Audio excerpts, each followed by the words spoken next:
Hello viewers, இன்னைக்கு நம்ம பார்க்க போறது ஒன் பீஸ் எபிசோட் 754 பார்ட் 2.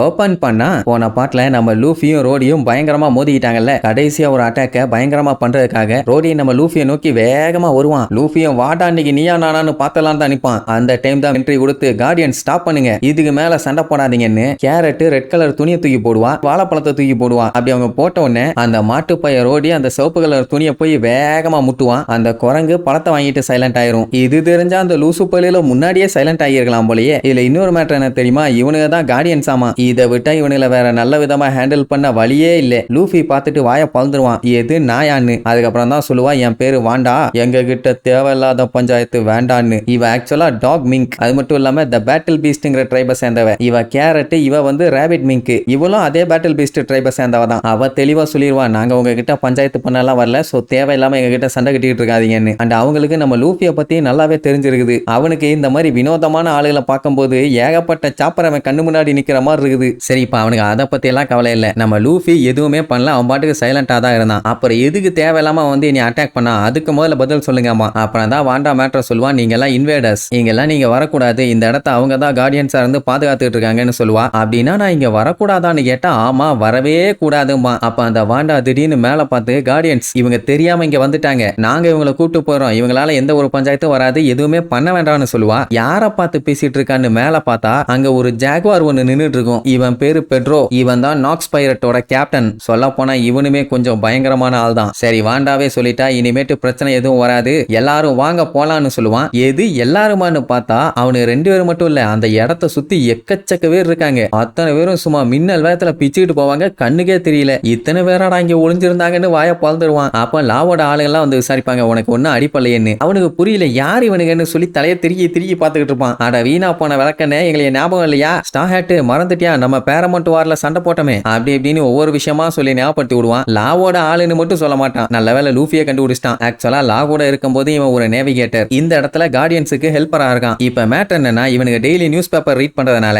நம்ம லா கூட லூஃபி ஒன்னா சேர்ந்துட்டான்னு தெரிஞ்சு போச்சு. இங்க வந்திருக்கான்னு சொன்னோன்னா அவங்க எல்லாருமே சந்தோஷப்படுவாங்க. அப்படியே கட் பண்ணா அந்த எலிஃபண்டோட சென்டர்ல இருக்க சிட்டி ஒன்ன காட்டுறாங்க. அதுதான் குரவ் சிட்டி. அந்த இடமே கண்ணா பின்னான்னு செதஞ்சு போய் நாரி போயிருக்கும். யாரோ வந்து நல்லா பயங்கரமா அட்டாக் பண்ணியிருக்காங்க. அண்ட் அங்க இருக்க வீடுகள்லாம் பார்த்தா ஆயிரக்கணக்கில் மக்கள் வாழ்ந்திருப்பாங்க போல. ஆனா இப்போ ஒரு ஈக்காக்கா கூட இல்ல. அப்படின்னா கண்டிப்பா இது ஒரு டேஞ்சரான கண்ட்ரியா தான் இருக்கும்னு கொஞ்சம் பயம். சோ முடிஞ்ச அளவுக்கு சஞ்சய் மத்தவங்க எல்லாத்தையும் கண்டுபிடிச்சிட்டு இங்க இருந்து எஸ்கேப் ஆகணும்னு சொல்லி உசோப்பு காட்டு கத்திட்டு இருப்பான். ஆனா ரோபின் அதை பத்தி எல்லாம் கவலைப்படாம அவ பாட்டுக்கு ஜாலியா அங்க இங்கன்னு சுத்திட்டு இருப்பான். எல்லாம் ஏதாச்சும் இருக்கான்னு சொல்லி தடையை செக் பண்றதுக்காக தான். அப்ப அங்க இருக்க வீட்டுக்குள்ள போய் பார்த்தா அங்க குழம்பெல்லாம் செஞ்சு வச்சிருப்பாங்க. அப்படின்னா மக்கள் ரீசெண்டா இங்க தான் இருந்திருக்காங்க. இவ்வளவு பெரிய சம்பவமும் ரீசெண்டா தான் நடந்திருக்குது. சோரோ ஒரு சைடு செக் பண்ணிட்டே போவான், லா ஒரு சைடு செக் பண்ணிட்டே போவான். நம்ம ஆளுங்க எங்கேயாச்சும் இருக்காங்களா இல்லையான்னு தான் தேடிட்டு போவாங்க. மொத்தத்துல ரோபின் இந்த அழிவு இப்பதான் ரீசெண்டா நடந்திருக்குன்னு கண்டுபிடிச்சிட்டா. யாரு பண்ணிருக்கான்னு தெரியலன்னு அப்படியே பார்த்துக்கிட்டு இருக்கும்போது உசோப்பு காட்டு கத்துவான். ஏன்னா இங்க இருந்தாலே ஆபத்துன்னு நல்லா தெரியுது. அப்படி இருக்கும்போது இப்படி ஓப்பனா இவங்க சுத்திட்டு இருந்தாங்கன்னா யாரு வேணாலும் எப்ப வேணாலும் வந்து அட்டாக் பண்ணுவாங்கல்ல.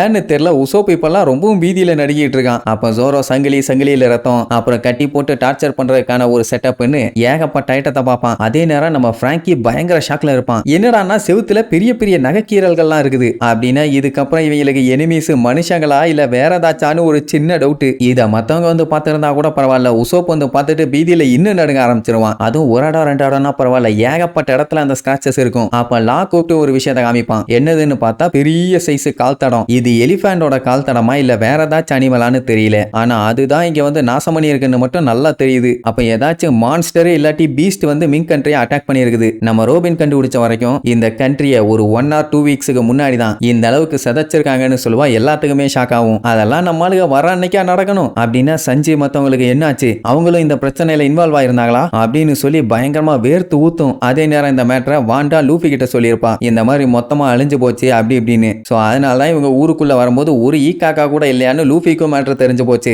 இந்த கண்ட்ரியோட முன்னாள் பேர் வந்து மொக்கமோ டுக்கேட்டோம்.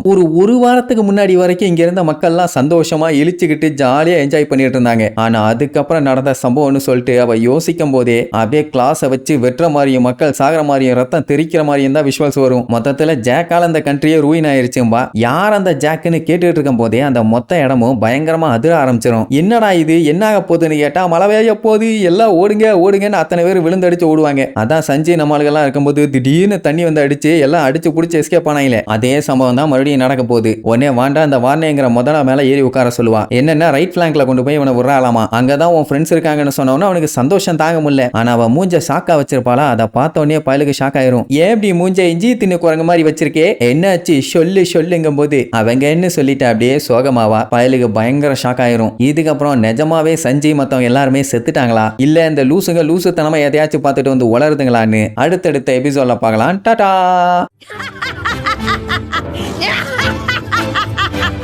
Yeah!